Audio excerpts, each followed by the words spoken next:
waiting forever to not really realize the next one will be a yes. The next one will be, yeah, I'm in. But a lot of people quit. And same with growth. A lot of people quit when they think they're already there. And then it goes down and it's really difficult. And you know what? I forgot what the percent, I think it's about 80%. When people fall, it's so hard to come back up. Because what happens here, ultimately, you go back to your same habits. Oh, I'm not reading. Oh, I'm not going there. Oh, I don't want to hang out. And you're back to the same habits again. Where really, is that where you want to be? And I would say, no. And as a personal, for me, I know I would never do that back again.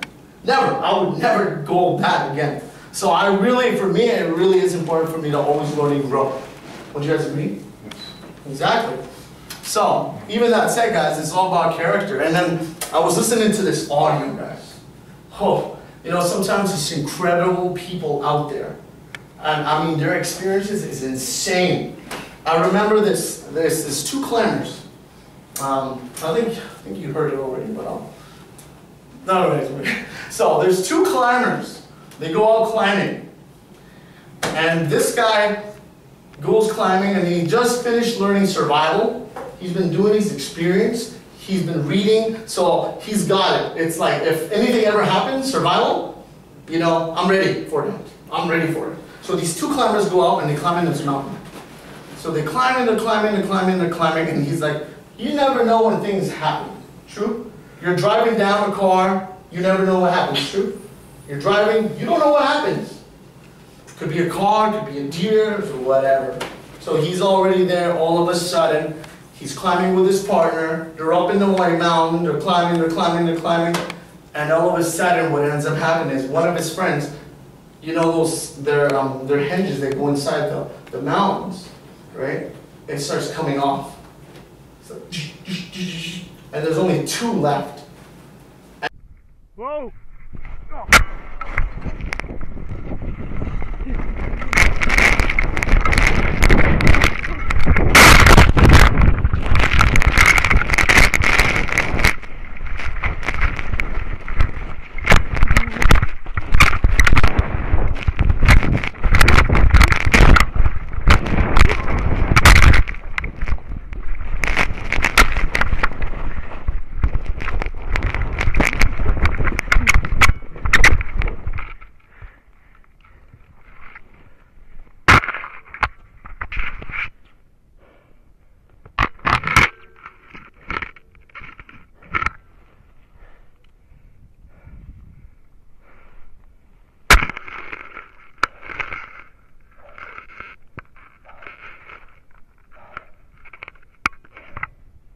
Oh. Fucking hell. And finally he falls and he tumbles down. And then on the way down, his partner is looking at him, and his cleats end up coming down, ripping off his thighs. It's like, oh! And then his friend falls 3,000 feet. He doesn't even know what happened. Holy smokes. And now he's hanging upside down because of the impact. And he's there hanging. And he goes, now is the time that I have to do everything I ever learned. Everything I ever learned at this moment. It's not just physical, it's mental at this point. So he's like, and he realizes it starts getting cold. And he's like, if I don't move, I'm going to die of hypothermia. That's what he says. So what he ends up doing, he starts doing 100 sit-ups. From he goes 1, 2, 3, 100. 1, 2, 3, 100. 1, 2, 3, 100. I don't care. My legs busted. He said he can feel the two bones in his thighs rubbing against each other. And he's like, I gotta go to the washroom. I don't care. 100. You know what? I'm gonna do it all the way. And all of a sudden he's like, he's doing it for 100. Now think about it for a second. The normal average person hanging there would have just died of self-pity, right? Just right there. So he does it for 100, and finally he does it for 44 hours, guys. Think about that for a second. 44 hours straight. Because he knew that if he stopped, it's over. But he didn't realize that his friend who tumbled down actually made it alive and actually went to get help. So they came with a helicopter and picked him up. And nobody even knew until he told the story what he did. Think about that. Now think about it for a second. For 44 hours. Would you do anything that long for 44 hours? Think about the things you like to eat. Would you do that for 44 hours? Your hamburger! You know what? It's gonna happen, you know? You know, even sleep. Even sleep, right? 44 hours. You're gonna wake up eventually. Oh shoot, you know? Gotta wake up, you know? So things like that. So, you know, it's like, it's crazy when things happen that people take action. Isn't that crazy? Like the mentality, you have to have that. It's that type of stuff. When things happen, that's when people see that. That's when people notice. That's when people do that. You know? And I mean, like, it's just stories like that that amaze me. This is crazy, you know, just listening to that. Blew my mind. What is the name of that individual? I don't remember. I remember hearing, I think it was Delaney or something. It was a rock climber, yeah, it was really crazy. That's a true story. Yeah, it's a true story, yeah. I mean, there's a lot of stories out there, it's crazy. Discipline. Exactly, discipline and the mentality, right? It's not just physical, it's up here too, mental. And the other one, you know, that's what I'm trying to get at here, guys, you know, situations gonna happen. And another good one I like it here is when people say that, what's the purpose of life? You guys ever ask that question? What are we here for? Right? People ask that. Why are we here? Why am I alive? You know, I heard one good quote one time. It said, the purpose of life is to find the purpose why you're here. Was that such a good, it's like, I was like, oh, that's good. I'll write that down, you know? And then, I don't know if you guys ever heard, but you guys all know who Sylvester Stallone is. Has ever heard yet? Rocky? Yeah. I recently heard one of his stories, and it's just really cool. He was talking about like... Hey, yo, Adrian. Yeah. So he was talking about like having his purpose. He said, like, I don't know why I'm here, he said. And one time his friend went up to him and he goes, hey, you know, I think you're a good writer. You should write. He goes, yeah. You know what, I'm gonna write. So what ended up happening is he's like, okay, I know what I'm gonna do in my life. I'm gonna be a writer, and that's what I'm gonna do. So he writes, and then at this time before Rocky, he wrote another story. Rocky wasn't the first story.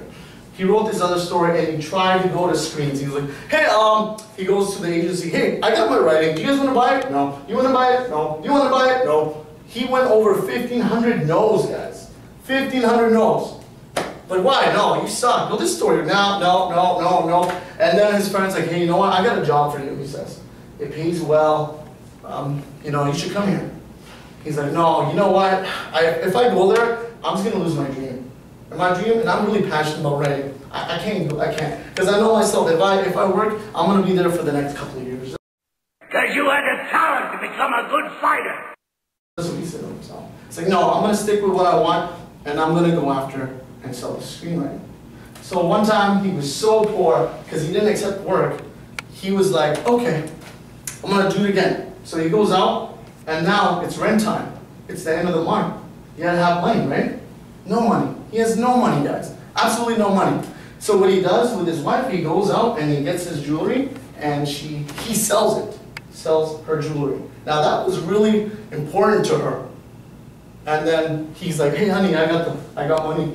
And then he's like, you sold my jewelry. It's like, what the hell? And then she leaves him. Oh man, right? And then another month passed, and he needed money again. And the only thing he had at that time was his best friend.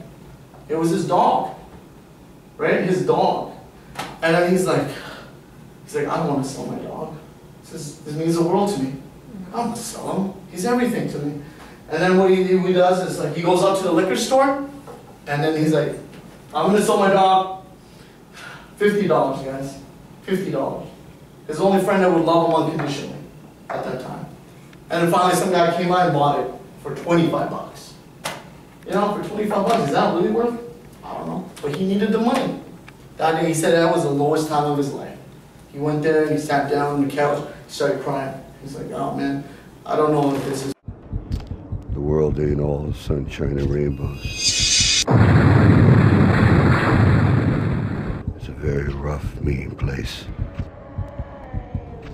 And no matter how tough you think you are, it'll always bring you to your knees and keep you there permanently if you let it. You are nobody. Ain't never gonna hit as hard as life. But it ain't about how hard you hit. It's about how hard you can get hit. And keep moving forward. How much you can take and keep moving forward. For me, I don't know. And at that time, a TV, there was a boxing match. Came up and he saw Muhammad Ali. And he said, I don't know what that was when I was watching that, but it gave me an inspiration, he said. It gave me, so he picked up the pen and he started writing for 22 hours. So he wrote it and he's like, I got it. That was when he wrote Rocky. That time, that's when he wrote it. And then he goes up to the agency and goes, hey, I have this really good story. Now you can see there's fire and desire in this guy. He's like, yeah, hey, you want to buy it? No. You want to buy it? No, no. A lot of people are like, this is stupid, this is dumb. No, no, he didn't care. But he knew it was a good story. He knew it. And finally, someone offered him $100,000 for the script. Oh, he's like, oh my God, this is so much money in my whole entire life. Oh my God. Oh, okay. All right. And then finally, there's a thing that Sylvester Stallone wanted. He wanted not only to sell his script, but he also wanted to act in it. That was, he's like, yeah, there's only one thing. I want to be in it. He's like, no, no, no, absolutely not. Look how you look. Look how you talk. Get out of here. Try to get it right. Action. Hi, my name is Rocky Balboa, the Italian stallion. Yeah, so, you know, and then he's like, okay, no. And the guy goes, oh, this guy. Okay, they came back. Okay, we made a decision for you not to star in it. We'll give you $250,000. Not to star in it. He's like, no, no. Only one guy can play, and that's me. I can be Rocky, because I went through this. I'm telling you, the story is me. He's like, only one guy can play, and that's me.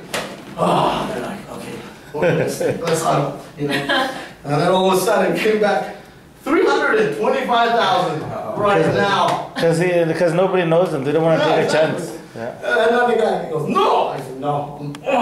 And finally, like, fine. You know what? Fine. We'll pay you $35,000. You can start it. But if it flops, you're coming down with us. That's what I said.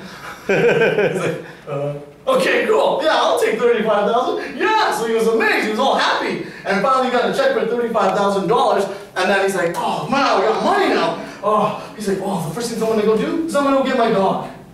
I'm going to go get my dog. Where's my dog? Where's my dog? And he waited there for 3 days for his dog. Waited for 3 days. And his dog was like, nobody. Finally, second day, third day, he finally saw the dog. He said, hey, that's my dog. Hey, you know what? Can I buy it back? Can I buy it back? And the guy goes, no, it's not your dog. He's like, oh, I know you bought it for 25 bucks. I'll give you 100 for it. He's like, no, no. $500. No. He's like, it's my dog. I don't want to give it to you. No. $1,000 for the dog. And the guy goes, no. I said, no. Finally, they settled for the dog. $15,000 for the dog. What? And he gets a part in Rocky too. Yeah, and his butt kiss, it's actually a real dog, yeah. So, so the guy, so he made him a deal to star in the movie too, so he's there too. Oh, that's so funny. But I mean, like, it's amazing what you would do when you're having a burning desire, right? Would you guys agree? Like, when you want to do stuff like that, man, it's just like, ah. And I love hearing those stories, guys. It's just like amazing. Like when I hear it, it's like, not only that, I mean, that's the feeling that comes out. Like, that makes you want to work. You want to make your dreams come true, you know? And then stuff like that. So, I mean, like, out of all, guys, that's pretty much what I want to say, and I love that. And there's another, I think, I was going to finish up with a quote, but we just said for now. But anyways, yeah, so that's basically Can I show you something? Sure. This discipline? Sure, sure. That was me. Oh, wow. Oh, nice. Amazing. Wow. They'll pass it around for you. Wow, look at that. That's discipline. Wow. Wow. Holy smokes. Did you not push up? No. That's great. Oh, good That's job. crazy.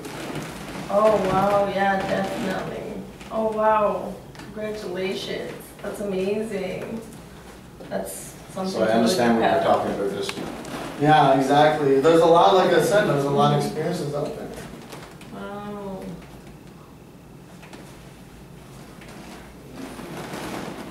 Yeah, you can show it in the camera too. Yeah. Like, Go to left. Is it okay if I put a close up on the camera? Okay, thanks, man. Mm-hmm. Yeah, you're right. Oh, wow. I was like, don't go. Wow. That's amazing. Wow. Sorry to interrupt your speech. No, no worries, no worries. I awesome. mean, we always love to hear something like that's amazing. Holy smokes. Yeah, man. That's awesome, man. A lot of people can't do that. That's huge discipline. I do 200 sit-ups a day. I've been doing it for over 7 years. I've done 350,000 sit-ups. Wow. Wow. Wow. Smokes. Along with all the other workouts. Wow. That's cool. That's crazy. I know there's, I mean, like, I know I hear a lot of Definitely be a fitness coach one day. I still got some more weight to lose, but yeah, I know that's that's discipline. That's amazing. But anyway, yeah, that's pretty much what Wow. one of our stories. And thanks for that.